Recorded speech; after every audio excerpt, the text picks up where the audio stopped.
Let's repair an exhaust pipe on a 2004 Dodge Dakota 3.7.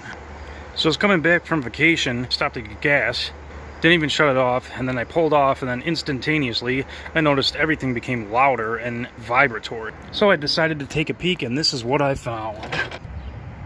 So as you can see, the exhaust pipe is just completely cracked apart. So we're going to keep it in place just like that, as tight as we possibly can, and we're going to tack weld it all the way around, and then we'll probably put one good bead all the way around just for reinforcements. It's very worn, so I'm going to give it some padding. So this little tab here is going to provide a close enough ground, so we'll sand that up. This is your standard 220 volt stick welder.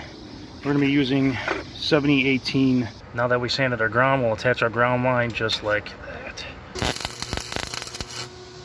Just like that. Do that all the way around.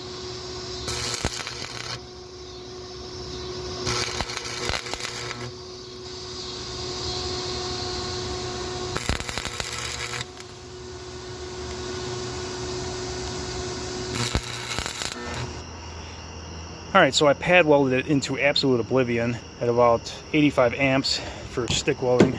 We're going to fire it up and see how it runs. Been sitting for about an hour to cool, so look at that.